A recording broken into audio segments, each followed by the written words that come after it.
শিক্ষকসকলৰ জড়িত এটা গুৰুত্বপূৰ্ণ নটিফিকেশ্যন আপুনি ইয়াতে দেখিবলৈ পাইছে এখন, আৰু এই নটিফিকেশ্যনখন আচলতে খুবেই দৰকাৰী আৰু দীঘলীয়া নটিফিকেশ্যন হয়। দুটা পেজৰ আপোনালোকে চাওক, ইয়াতে এটা পেজ আৰু ইয়াতে এটা পেজ। গোটেইখিনি পেজত যিখিনি কথা আছে গোটেইখিনি কথা আমি ইয়াতে ইণ্টাৰপ্ৰিট কৰিম, যিখিনি কথা লিখা হৈছে।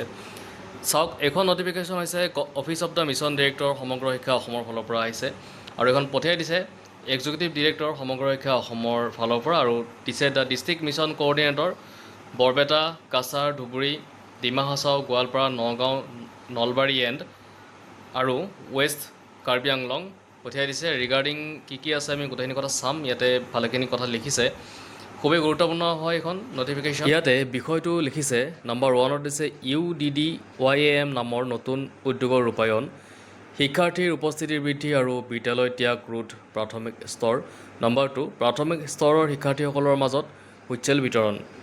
লিখিছে ইয়াতে, আপোনালোক সচেতন যে এজন শিক্ষাৰ্থীৰ শৈক্ষিক ফলাফলৰ এটা গুৰুত্বপূৰ্ণ অংশ।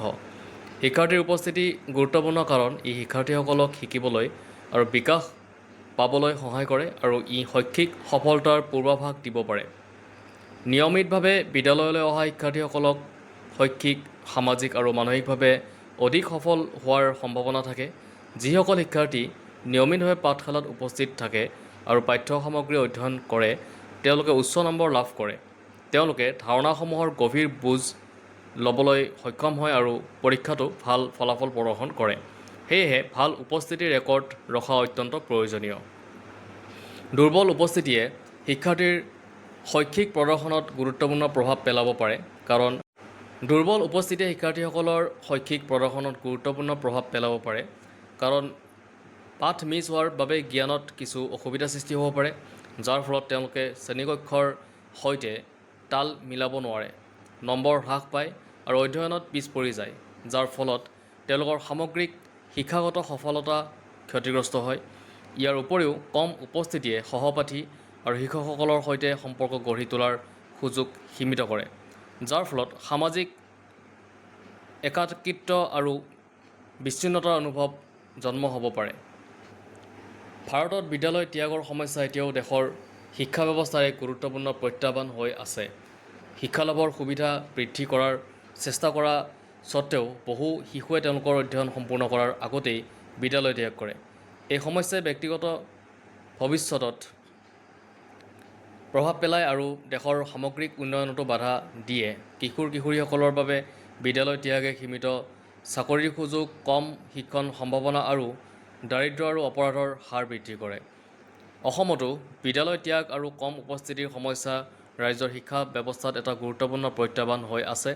শিক্ষাৰ্থীৰ ভাল উপস্থিতি আৰু বিদ্যালয় ত্যাগ ৰোধৰ গুৰুত্বপূৰ্ণ বিবেচনা কৰি ৰাজ্যই সমগ্ৰ শিক্ষা অসমৰ অধীনত UDDYAM নামৰ এটা বিশেষ হস্তক্ষেপ কাৰ্যসূচী ৰূপায়ণ কৰাৰ পৰিকল্পনা কৰিছে, যি PAB 2025-2026 অনুমোদন অনুসৰি আপোনালোকৰ জিলাৰ নিৰ্বাচিত ব্লকৰ প্ৰাথমিক বিদ্যালয়সমূহত Annexure 1ত উল্লেখ কৰা অনুসৰি আৰম্ভ কৰা হ'ব।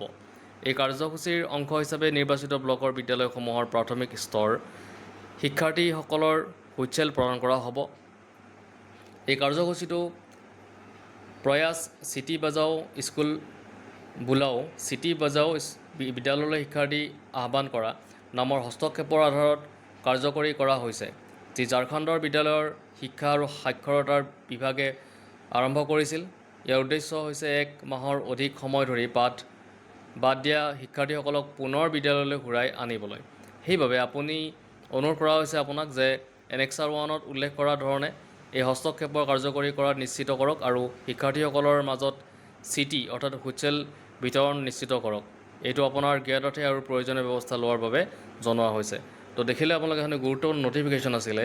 আমি সেই নটিফিকেশ্যনখনৰ গোটেইখিনি কথা আমি ইয়াতে ইণ্টাৰপ্ৰিট কৰিলোঁ, যিখন সমগ্ৰ শিক্ষা অসমৰ ফালৰ পৰা আহিছিলে। এইটোৱে আছিলে আজিৰ আপডেট। যদি ভিডিঅ'টো ভাল লাগিছে লাইক, শ্বেয়াৰ আৰু এটা ছাবস্ক্ৰাইব কৰি দিব।